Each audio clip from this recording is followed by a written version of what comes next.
Hello students, civics के इस lesson में आज हम करेंगे आर्ग्यूमेंट्स अगेंस्ट डेमोक्रेसी। तो अब हमने ना ये पढ़ लिया कि डेमोक्रेसी के चार एसेंशियल फीचर्स कौन से हैं।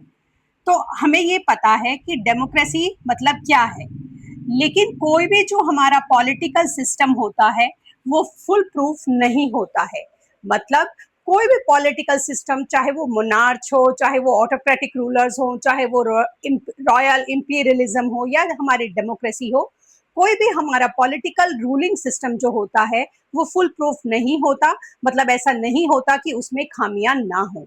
तो देखिए, बाकी सारे सिस्टम्स की, जितने भी हमारे पॉलिटिकल सिस्टम्स थे, हमने उनकी खामियां कर ली कि मोनार्च में क्या कमियां होती हैं, ऑटोक्रेटिक रूलर्स कैसे होते हैं, और हमारे जो रॉयल इंपीरियलिज्म है वो कैसा होता है। अब हम पढ़ते हैं हमारी डेमोक्रेसी में क्या क्या गलत बातें हैं जो हमारे डेमोक्रेसी के अगेंस्ट जाती है। तो इसका हमारा आर्ग्यूमेंट आता है कि leaders keeps on changing. Leaders keeps on changing. तो डेमोक्रेसी में ये बात बोली जाती है क्योंकि इसमें हर 5 या 6 साल बाद लीडर्स जो होते हैं, जो इलेक्टेड लीडर्स होते हैं, वो बार बार बदलते रहते हैं, जिससे डेमोक्रेसी में इंस्टेबिलिटी आ जाती है। और ये जो इंस्टेबिलिटी है ये कहीं ना कहीं उस देश की, उस नेशन को बहुत ज्यादा नेगेटिवली इफेक्ट करती है, क्योंकि डेमोक्रेसी में हर 5 या 6 साल बाद वोटिंग के द्वारा हो सकता है लीडर को बदल दिया जाए। ये पहला आर्ग्यूमेंट है। अभी हम सबके लिए अलग अलग बातें भी करेंगे कि क्या क्या इनका फेवर होता है। Democracy is all about political competition. बहुत सारे लोगों का मानना है कि डेमोक्रेसी कुछ नहीं है, ये सिर्फ एक पॉलिटिकल कंपटीशन है जिसमें अलग अलग पॉलिटिकल पार्टीज के लीडर्स खड़े हो जाते हैं और वो अलग अलग वायदों या झूठे वायदों के जरिए अपनी जनता को अट्रैक्ट करने की कोशिश करते हैं। और जब वो जीत जाते हैं तो वो सारे जो प्रोमिसेस उन्होंने अपने जनता से किए होते हैं वो सारे भूल जाते हैं और आपस की पॉलिटिकल कंपटीशन में लगे रहते हैं कि पक्ष ने क्या गलत करा, विपक्ष ने क्या सही करा। और इस तरीके से वो अपने देश से रिलेटेड मुद्दों को छोड़कर आपस के लड़ाई झगड़ों में उलझे रहते हैं। डेमोक्रेसी के अगेंस्ट हमारा जो तीसरा कैरेक्टरिस्टिक्स आता है वो क्या है कि so many people have to be consulted in a democracy. So many people are consulted in a democracy. मतलब लोगों का ये कहना है कि जब डेमोक्रेसी में डिसीजन लिया जाता है तो इतने ज्यादा लोगों से कंसल्टेशन किया जाता है कि जो हमारा डिसीजन है वो बहुत ज्यादा डिले हो जाता है। जैसे कि मान लीजिए कि डेमोक्रेसी में प्रेसिडेंट है या प्राइम मिनिस्टर है, अकॉर्डिंग टू हर नेशन का अपना सिस्टम होता है जिसमें लोगों ने उन्हें चुना है। जब वो अपने कैबिनेट मिनिस्टर्स के साथ सलाह करते हैं, फॉरेन अफेयर मिनिस्टर हो गए, फाइनेंस मिनिस्टर हो गए, होम मिनिस्टर हो गए, इन सारे मिनिस्टर्स के साथ किसी भी मुद्दे पर डिसीजन लेने से पहले जब वो इनसे सलाह लेते हैं तो कई बार जो हमारा जो मुद्दा है वो सलाह लेने की वजह से असली जो टाइम की हमारी, हम बोलते हैं ना, इम्पोर्टेंस, हम वो खो देते हैं, क्योंकि डिसीजन लेने में इतनी ज्यादा देर हो जाती है कि हम उस मुद्दे से होने वाले फायदे को उठा नहीं पाते हैं। और ऐसा डेमोक्रेसी में इसलिए होता है क्योंकि सरकार को सभी से बातचीत करके अपने डिसीजन लेने पड़ते हैं, जबकि मोनार्च या हमारे जो रॉयल सिस्टम होता है उसमें राजा जो होते हैं वो फटाफट से डिसीजन ले लेते हैं। इसका डेमोक्रेसी आर्ग्यूमेंट्स अगेंस्ट डेमोक्रेसी का चौथा कैरेक्टरिस्टिक्स आता है, elected leaders do not know the best interest of people. Elected leaders do not know the best interest of people.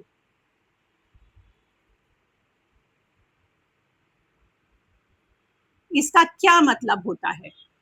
इस आर्ग्यूमेंट का ये मतलब है कि जो इलेक्टेड लीडर्स हमने चुने हैं उन्हें जनता से कोई मतलब नहीं होता कि जनता के फायदे के लिए कैसे काम किया जाए। उनका जो बेसिक पर्पस होता है वो ये होता है कि कैसे वो अपने पर्सनल फायदे के लिए या अपनी पॉलिटिकल पार्टी के फायदे के लिए काम करें। तो वो जनता के मुद्दों की अपेक्षा अपने पर्सनल या पॉलिटिकल पार्टी के मुद्दों में उलझे रहते हैं। पांचवा जो आर्ग्यूमेंट आता है वो क्या कहता है? Democracy leads to corruption. ये क्यों कहा जाता है? उनका ये कहना है कि जो डेमोक्रेसी है वो करप्शन को बढ़ाती है। क्यों? क्योंकि इसमें इलेक्टोरल कंपटीशन लगा रहता है। इलेक्टोरल कंपटीशन मतलब इलेक्शन में जो कंपटीशन आपका आपके राइवल कैंडिडेट के साथ होता है, आप उसी में उलझे रहते हो, जिसकी वजह से करप्शन बढ़ती है। जैसे कि हम बोलते हैं बूथ कैप्चरिंग हो गई, या पावर, मनी पावर या मसल पावर दिखाकर वोटर्स को डराने की या अट्रैक्ट करने की कोशिश की गई, जिससे कि जो कि देश में करप्शन को लीड करता है, जो कि हमारे बाकी के सिस्टम जो है ऑटोक्रेटिक हो गया या रॉयल सिस्टम है, इन सब के अंदर नहीं होता, क्योंकि वहां पर आपको किसी को इम्प्रेस करने की कोई जरूरत नहीं होती। राजा का बेटा ही राजा बन जाता है। जो छठा आर्ग्यूमेंट हमारा अगेंस्ट डेमोक्रेसी आता है, वो क्या कहता है? ऑर्डिनरी जो पीपल हैं, मेरे और आपके जैसे लोग, ordinary people do not know what is good for them, do not know what is good for them. Democracy ये कहती है कि जो ऑर्डिनरी लोग होते हैं, जिनके हाथ में हम वोटिंग राइट दे देते हैं कि आप एक देश के नेशन हैं और आपको ही अपनी सरकार चुननी चाहिए, उनका कहना है कि ऐसे में ये जो लोग होते हैं, एक्चुअल में इन्हें पता ही नहीं होता कि इनके लिए क्या सही है और क्या गलत है।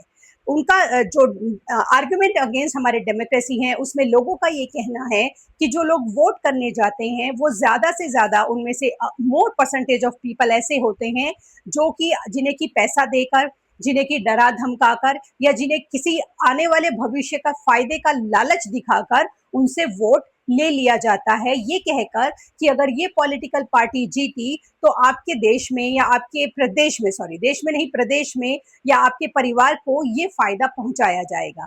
तो ऐसे में वो लोग अपने पर्सनल फायदे को देखते हुए बिना सोचे समझे वोट दे देते हैं, और इससे उन्हें ये नहीं पता लगता कि जो लॉन्ग टर्म बेनिफिट उनको होना चाहिए, क्योंकि अगर देश में कुछ प्रगति हो रही है, देश में कुछ ग्रोथ हो रही है, इन्वेस्टमेंट हो रही है, इंफ्रास्ट्रक्चर पर वर्क हो रहा है, एट द एंड उसका फायदा सबको होगा। लेकिन जब हम इन्फ्लुएंस होकर वोट दे रहे हैं एक ऐसे कैंडिडेट को जो कि देश के लिए या लोगों के लिए काम ना कर कर अपने पर्सनल फायदे के लिए या अपने पॉलिटिकल पार्टी के पर्सनल फायदे के लिए काम कर रहा है, तो ऐसा पर्सन जो होगा या जो ऐसा लीडर होगा, वो शुरू में तो आपको वादे करेगा, लेकिन बाद में जब वो पावर में आ जाएगा, उनमें से कुछ एक वादों को वो फौरी तौर पर पूरा कर कर अपने वादों को भूल जाएगा और वो अपने फायदे में उलझ जाएगा। इसलिए वो लोग जो वोट करने जा रहे हैं, उन्हें एक्चुअल में पता ही नहीं होता कि उन्होंने जो वोट किया है वो सही पर्सन को किया है या गलत किया है, या उन्हें जो वोट करना चाहिए था, उन्हें वो किस तरह के कैंडिडेट को वोट करना चाहिए था। ये जो आर्ग्यूमेंट है, ये वाला आर्ग्यूमेंट अगेंस्ट डेमोक्रेसी, या हमारे बाकी के सारे आर्ग्यूमेंट भी, ये सारे के सारे पॉपुलेशन पर एप्लीकेबल नहीं होते। ये सारे के सारे argument a percentage of population पर अप्लाई होते हैं कि किस तरह से डेमोक्रेसी में हम अलग अलग तरीके से लोगों को क्या कर सकते हैं, लोगों को मिसगाइड कर सकते हैं, चाहे तो वो पॉलिटिकल लीडर्स हो, चाहे वो आम जनता हो। तो इस तरीके से ये 6 आर्ग्यूमेंट्स जो हैं हमें डेमोक्रेसी के अगेंस्ट दिए गए, जो कि काफी हद तक सही भी हैं। लेकिन एट द सेम टाइम हमें ये भी याद रखना है कि कोई भी पॉलिटिकल सिस्टम हो, वो हमारा फुल प्रूफ नहीं होता। हर पॉलिटिकल सिस्टम में खामियां होती हैं, उसी तरह डेमोक्रेसी में भी अपनी अपनी कमियां हैं। लेकिन अगर इसे हम बाकी सिस्टम के साथ कंपेयर करें, जैसे हमारे ऑटोक्रेसी हो गई, हमारी डिक्टेटरशिप हो गई, हमारे रॉयल हो गया, इस तरह के सिस्टम से हम इन्हें कंपेयर करें डेमोक्रेसी को, तो इन सिस्टम के कंपैरिजन में डेमोक्रेसी में सबसे कम हमारे नुकसान हैं। इसीलिए इन सारे सिस्टम्स में डेमोक्रेसी को बेहतर माना जाता है।